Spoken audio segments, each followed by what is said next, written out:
नमस्कार, साम टीव्हीच्या या बातमीपत्रात मी शामल भंडारे तुम्हा सगळ्यांचं स्वागत करते। बुलेटिनच्या सुरुवातीलाच पावसासंदर्भातली मोठी बातमी आहे। रत्नागिरीच्या खेडमध्ये मुसळधार पाऊस कोसळतोय। जगबुडी आणि नारंगी नद्यांना पूर आल्यामुळे जनजीवन विस्कळीत झालंय।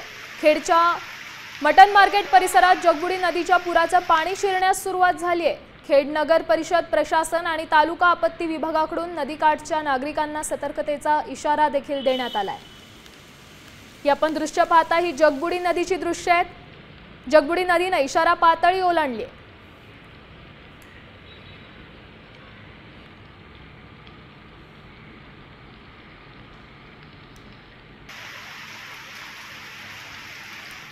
तर रत्नागिरी जिल्ह्यात रात्रीपासूनच पावसाची धुव्वाधार बॅटिंग सुरू आहे। सर्वाधिक पाऊस लांजा तालुक्यात पडलाय। गुहागर, संगमेश्वर, चिपळूणमध्ये जोरदार पाऊस बरसलाय। जिल्ह्यातील प्रमुख नद्या दुथडी भरून वाहत आहेत। जगबुडी आणि कोदवली नदी सध्या इशारा पातळीवर वाहत आहेत। रत्नागिरीत मुसळधार पाऊस पडल्याचं चित्र आहे।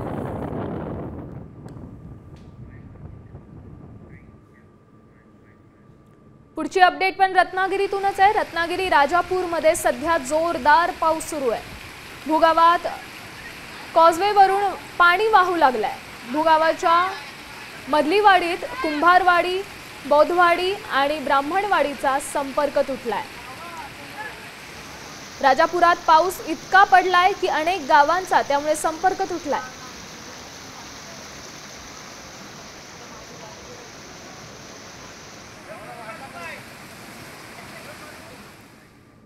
रत्नागिरी राजापूरला देखील पावसाने चांगलंच झोडपून काढलंय। अर्जुना आणि कोदवली नद्यांना पूर परिस्थिती निर्माण झाली आहे। कोदवली नदी सध्या इशारा पातळीवर वाहतीये। राजापूर शहरातल्या जवाहर चौकापर्यंत पुराचं पाणी आलंय। राजापूरमधील व्यापाऱ्यांनी वस्तू सुरक्षित ठिकाणी हलवायला सुरुवात केली आहे। राजापूरमधील नदीकाठच्या गावांना आता सतर्कतेचा इशारा देखील देण्यात आलाय। राजापुरात पडलेल्या मुसळधार पावसामुळे अर्जुना आणि कोदवली नदीला पूर आलाय।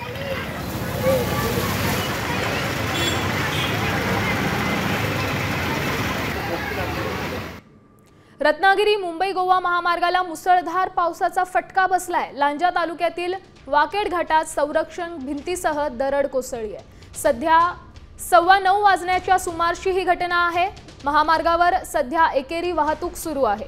महामार्गावर कोसळलेली ही दरड बाजूला करण्यासाठीचे शर्थीचे प्रयत्न सुरू आहेत। महामार्गावरची यंत्रणा वाकेड घाटात दाखल झाली आहे। वाहतुकीवर त्याचा मोठा परिणाम नाहीये, मात्र महामार्गावरील निकृष्ट कामाची पावसाने पोलखोल केली आहे असं दृश्य दिसतंय।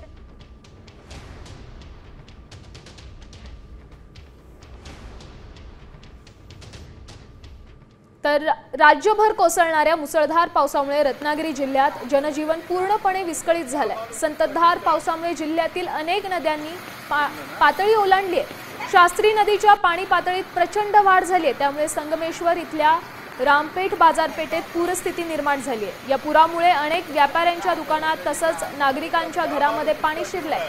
रामपेठ बाजारपेठेतील मुख्य रस्ते हे पाण्याखाली गेल्यामुळे वाहतूक आणि जनजीवन ठप्प झालंय। ही दृश्य आहेत ही रामपेठ बाजारपेठेतली।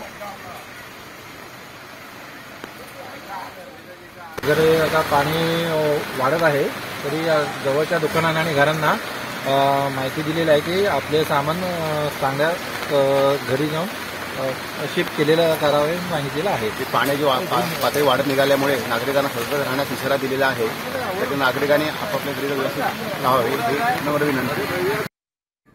तर पुढची अपडेट आहे रत्नागिरीतून। रत्नागिरीत रात्रभर पडत असलेल्या मुसळधार पावसामुळे संगमेश्वर तालुक्यातील धामणी संगमेश्वर इथं पूरजन्य परिस्थिती निर्माण झाली आहे। मुंबई गोवा महामार्गावरच्या एका हॉटेलला पाण्याचा वेढा पडलाय। पाणी भरल्यामुळे लॉससह हॉटेलचं खूपच नुकसान झालंय। शास्त्री नदी आणि आसावी नदी ही पात्राबाहेर गेली आहे।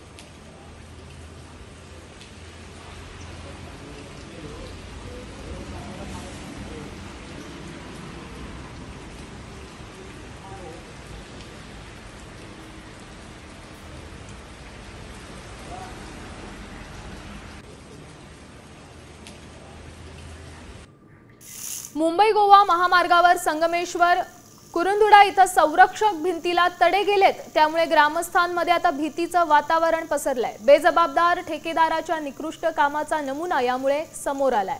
ही भिंत कोसळण्याच्या भीतीने प्रवासी आणि ग्रामस्थ भयभीत झालेत। ग्रामपंचायतीने प्रशासनाशी पत्रव्यवहार केलाय, मात्र अजून तरी प्रशासनाकडून काहीही हालचाली झाल्या नाहीयेत। ही भिंत एका बाजूने बाहेरच्या दिशेला सरकली आहे, त्यामुळे उपाययोजनांची मागणी आता ग्रामस्थांनी केली आहे।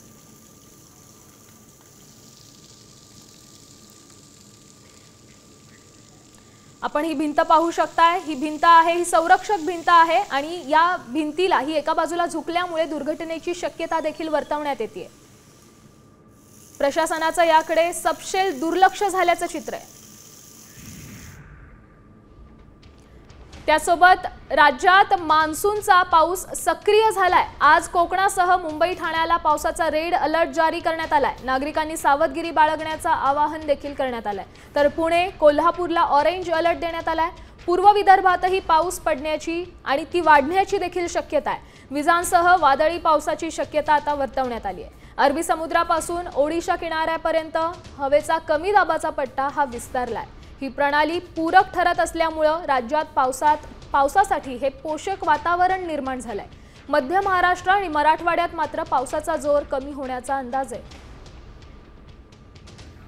राज्यात कुठे कोणता अलर्ट देण्यात आलाय पाहूयात। मुंबई, ठाणे, पालघरला पावसाचा रेड अलर्ट जारी करण्यात आलाय। तर रायगड, रत्नागिरी, सिंधुदुर्गला पावसाचा रेड अलर्ट जारी करण्यात आलाय। पुणे, कोल्हापूर, साताऱ्याला पावसाचा ऑरेंज अलर्ट देण्यात आला।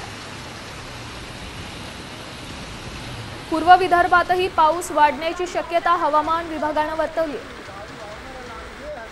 त्यासोबत मध्य महाराष्ट्र, मराठवाड्यात देखील पावसाचा जोर कमी असल्याचं चित्र आहे।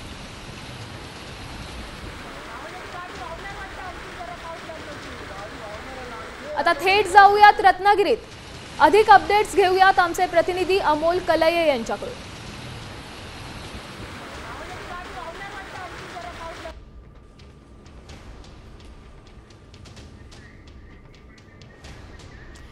अमोल, सध्या तिकडची रत्नागिरीतली पावसाची काय स्थिती आहे?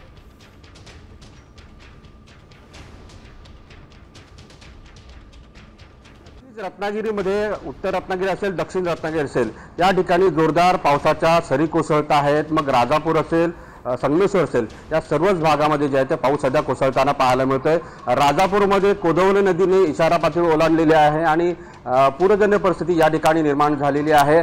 आत्ताच या भागामध्ये जी बाजारपेठ आहे, या बाजारपेठेमध्ये जे आहे ते पाणी शिरलेलं आहे। दुकानांमध्ये काही पाणी शिरलेलं आहे। सकाळपासून या ठिकाणी पाणी जे आहे ते शिरत होतं, मात्र आता जी परिस्थिती जर पाहिली तर या भागामध्ये मोठ्या प्रमाणात पाणी शिरलेलं पाहायला मिळतंय।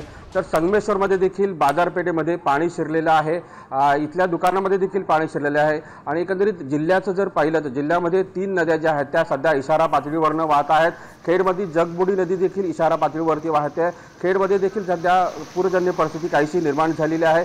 खेडमध्ये मटन मार्केट जो परिसर आहे या भागामध्ये जे आहे ते पाणी शिरताना आता पाहायला मिळत आहे। तर राजापूरमधली कोदवली नदी देखील सध्या इशारा पातळीवरनं वाहते। एकंदरीत पाहिलं तर रत्नागिरीमध्ये संगमेश्वर असेल, राजापूर असेल आणि खेड असेल, या भागामध्ये सध्या पूरजन्य परिस्थिती पाहायला मिळते। मात्र रत्नागिरी तालुक्याचा जर विचार केला, रत्नागिरी तालुक्यामध्ये सध्या पावसानं काहीशी उसंत घेतलेली पाहायला मिळते। नक्कीच धन्यवाद दिलेल्या या सविस्तर अपडेटसाठी। आपण पाहू शकतोय रत्नागिरीत पावसाने अक्षरशः बॅटिंग केली, त्याच्यामुळे रस्त्यावर आता नद्यांचं स्वरूप प्राप्त झालं। रायगडमधून पुढची अपडेट आहे। माणगाव रायगड मार्गावर दरड कोसळली आहे। घरोशीवाडी पळस गाव मार्गावर ही दरड कोसळल्याची बातमी आहे। दरड कोसळल्यामुळे दगड माती रस्त्यावर आलेत। सुदैवानं यात कुठलीही जीवितहानी झालेली नाहीये। राज्यभरात पावसाने जोरदार बॅटिंग करायला सुरुवात केली आहे। त्यातच आता माणगाव रायगड या मार्गावर दरड कोसळल्याचं अपडेट आहे। हे दरड कोसळल्यानंतर इथे सुदैवाने कोणतीही जीवितहानी झाली नाहीये।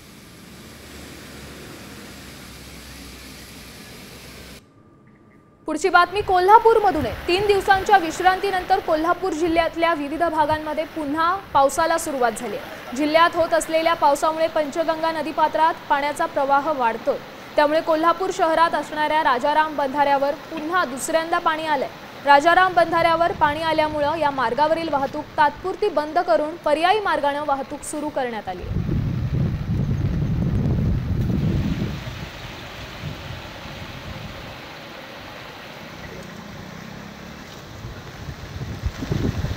पावसासंदर्भातली पुढची अपडेट ही पालघरमधून आहे. पालघरच्या पश्चिम भागात जोरदार पाऊस बरसायला सुरुवात झाली आहे. पालघर, सफाळे, केळवे, सातपाटी परिसरात मुसळधार पाऊस झालाय.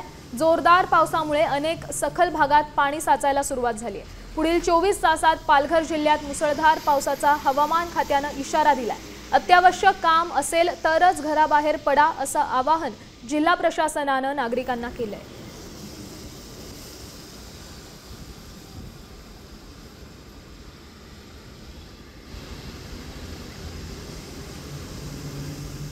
पुढची अपडेट मुंबईतून आहे. मुंबईत रात्रीपासूनच जोरदार पाऊस सुरू आहे. या जोरदार पावसामुळे मुंबईच्या पश्चिम द्रुतगती महामार्गावर मोठी वाहतूक कोंडी निर्माण झाली आहे. पश्चिम द्रुतगती महामार्गावर बोरिवलीकडून वांद्रेच्या दिशेने जाणाऱ्या मार्गावर विलेपार्ले, अंधेरी, जोगेश्वरी, गोरेगाव, मालाड या सर्व परिसरामध्ये मोठी वाहतूक कोंडी निर्माण झाल्याचं चित्र आहे. आपण हे दृश्य पाहू शकतोय. वाहनांच्या लांबच लांब रांगा लागल्यात. पश्चिम द्रुतगती महामार्गावरची ही दृश्य आहे.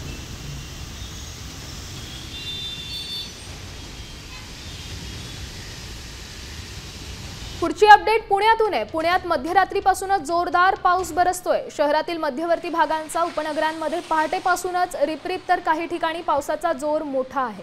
गेल्या 2 दिवसांपासून पुणे शहरात पावसाची दमदार बॅटिंग सुरू असल्यामुळे मुठा नदीच्या पात्रात पाणी पातळी सुद्धा वाढली आहे. पुण्याला पाणी पुरवठा करणाऱ्या धरण पाणलोट क्षेत्रात सुद्धा चांगला पाऊस होताना दिसतोय. परिणामी मुठा नदीची पाणी पातळीही वाढली आहे. पुणे शहराला आज आणि उद्या अलर्ट जारी करण्यात आलेला आहे.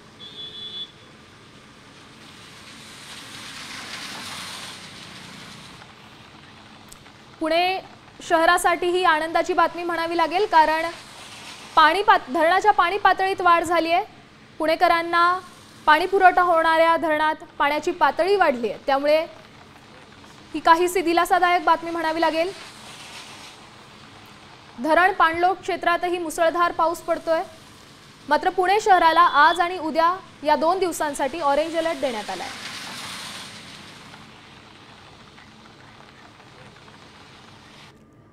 अपडेट लोणावळ्यातून आहे. लोणावळ्यातील भुशी धरण ओव्हरफ्लो झालंय. पर्यटकांचं आकर्षण असणाऱ्या लोणावळ्यातील भुशी धरण हे अखेर ओव्हरफ्लो झालंय. गेल्या 3 दिवस तुफान पाऊस कोसळतोय आणि गेल्या 24 तासात ही 143 मिलीमीटर पावसाची नोंद झाली आहे. यंदा आतापर्यंत 791 मिलीमीटर पाऊस कोसळलाय. गेल्या वर्षी आजच्या दिवसापर्यंत केवळ 303 मिलीमीटर पाऊस झाला होता. गेल्या वर्षीच्या तुलनेत 488 मिलीमीटर अधिकचा पाऊस बरसल्यामुळे यंदा भुशी धरण लवकर ओसंडून वाहू लागलं. ही दृश्य भुशी धरणातली आहेत. पुण्यात तुफान पाऊस झालाय.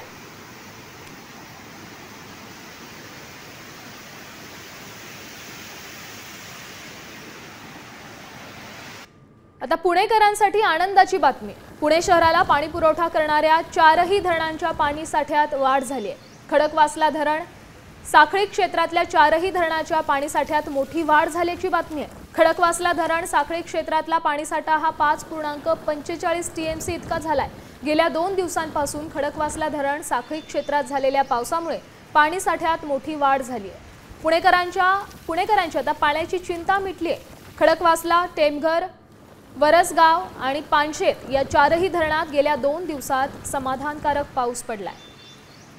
त्यामुळे पुणेकरांसाठी खुशखबर म्हणावी लागेल.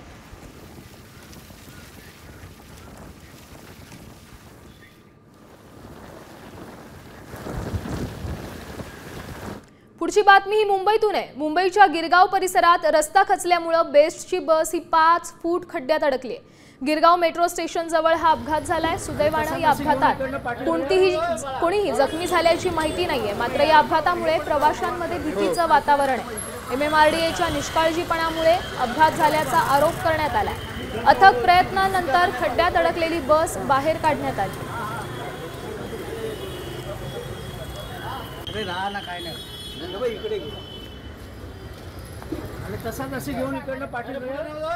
आम्ही सकाळी एक राऊंड मारून गेलो या रोडला. याच्या अगोदर एक राऊंड मारून गेलो आणि हा आमचा दुसरा राऊंड होता. हा दुसरा राऊंड मारत असताना इथं हे मेट्रोचं काम चालू आहे. हे रस्त्याचं काम व्यवस्थित केलेलं नाही.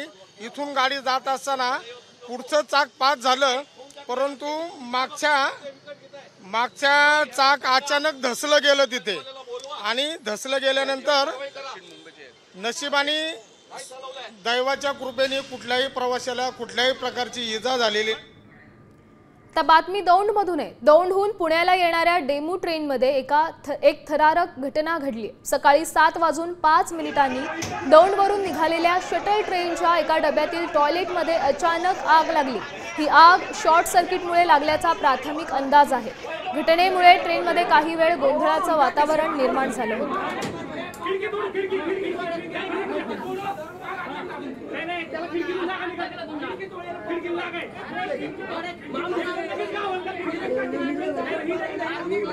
याच ट्रेनमध्ये काहीसं गोंधळाचं वातावरण निर्माण झाल्याचं आपण पाहू शकतोय.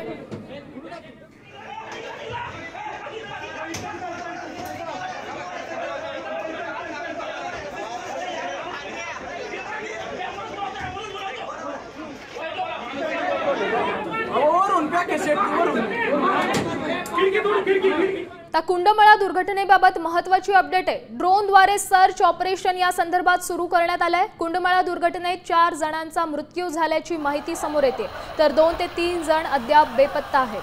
NDRF कडून सकाळपासूनच रेस्क्यू ऑपरेशन सुरू आहे. पूल कोसळून 4 जणांचा मृत्यू झाल्याची देखील अपडेट आहे. आपण पाहू शकतो ड्रोनद्वारे सर्च ऑपरेशन सध्या सुरू आहे. या संदर्भात आपले प्रतिनिधी दिलीप कांबळे आपल्या सोबत जोडले गेलेत. सध्या तिथे कशा पद्धतीने बचाव कार्य आणि शोध कार्य सुरू आहे?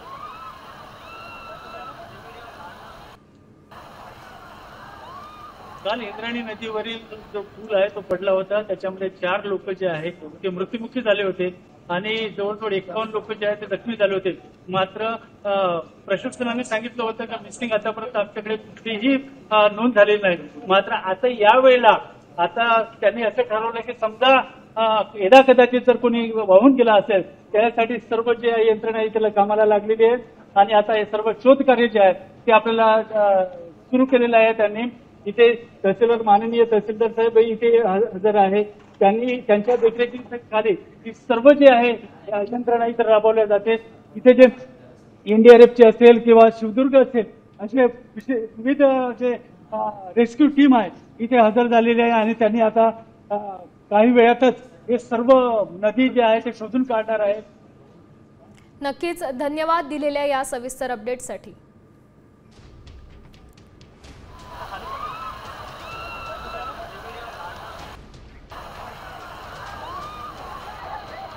तर इंद्रायणी नदीवरील दुर्घटनाग्रस्त पुलासंदर्भात एक धक्कादायक माहिती समोर आली आहे. निधी मंजूर झाला तरी पुलाचं काम रखडलं असल्याची संतापजनक माहिती समोर आली आहे. या जीर्ण झालेल्या पुलाच्या कामासाठी तब्बल 8 कोटींचा निधी मंजूर करण्यात आला होता. मात्र तरी देखील पुलाचं काम पूर्ण झालं नाही. याला जबाबदार कोण असा सवाल पीडित कुटुंबियांनी केलाय. वेळीच जर पुलाचं काम पूर्ण झालं असतं तर कदाचित 4 निष्पाप जीव वाचले असते. त्यामुळे ही नेमकी चूक कोणाची आहे या प्रश्नाचं उत्तर मिळणं गरजेचं आहे.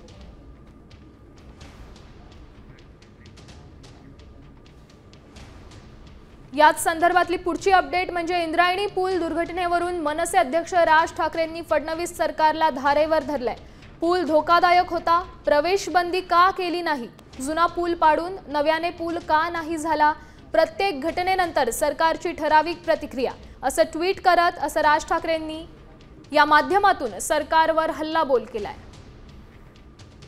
त्यांनी नेमकं काय ट्विट केलंय पाहूयात. प्रत्येक घटनेनंतर सरकारमध्ये बसलेल्यांची एक ठराविक प्रतिक्रिया येते की सरकार नागरिकांच्या पाठीशी खंबीर उभं आहे. पण मुळात हा प्रसंग का येतो? सरकारचे इतके विभाग आहेत ते नक्की काय करतात? असा सवाल राज ठाकरेंनी ट्विटरच्या माध्यमातून सरकारला विचारला.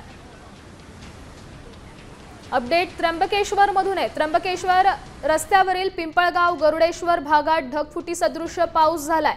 ढगफुटी सदृश्य पावसाने परिसरातील शेती पिकांचं मोठं नुकसान झालंय. पावसाच्या पाण्याने शेती पिकं वाहून गेली आहेत तर काही ठिकाणी शेत जमिनीची माती देखील वाहून गेल्याची माहिती मिळते. मुसळधार पावसाने रस्त्यांना अक्षरशः नद्यांचं स्वरूप प्राप्त झालंय। ही दृश्य आहेत त्र्यंबकेश्वर मधली। शेती पिकांचं नुकसान झालंय, त्याचसोबत रस्त्यांना देखील नद्यांचं स्वरूप प्राप्त झालंय।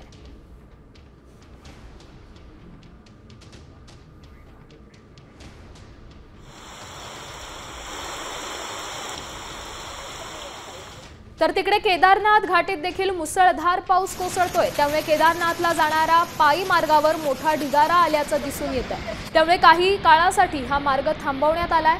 लाखो भाविक सध्या केदारनाथच्या दर्शनासाठी आले। केदारनाथकडे हा जाणारा मार्ग काही काळासाठी स्थगित करण्यात आला।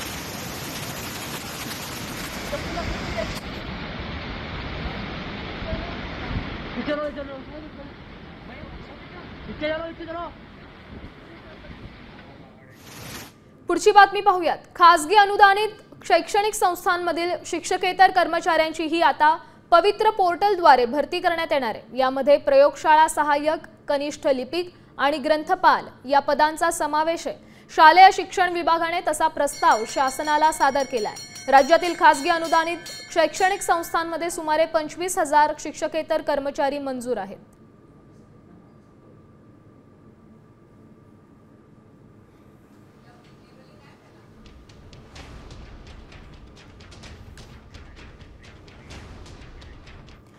बातमी आहे राजकीय वर्तुळातून। बातमी आहे उद्धव ठाकरेंनी भाजप आणि शिंदे सेनेवर केलेल्या टीकेची। जगातल्या सर्वात मोठ्या पक्षाचा जीव मुंबईत अडकलाय असा हल्लाबोल उद्धव ठाकरेंनी भाजपवर केलाय। आगामी निवडणुकीत भाजपला मुंबई आणि मराठी माणसाची ताकद दाखवावी लागेल असंही त्यांनी म्हटलंय। शिवसेना भवनात मुंबईतील महिला पदाधिकाऱ्यांच्या बैठकीत ते बोलत होते। यावेळी त्यांनी शिंदे सेनेवर ही जोरदार हल्लाबोल केलाय। जगातल्या सर्वात मोठ्या पक्षाचा मुंबई महापालिकेत जीव अडकलाय असं उद्धव ठाकरे म्हणतात। भाजपला मुंबई आणि मराठी माणसाची ताकद आपल्याला दाखवावीच लागेल। त्यासोबत आपली लढाई मुंबईसाठी, ती लढाई जिंकायची आहे। बिंदीबोर मिंधे भाजपसोबत गेले, मी ठरवलं असतं तर भाजपसोबत गेलो। मिंधे स्वतःला मोदींचा घरगडी म्हणतो। घरगड्याची शेतीची कामं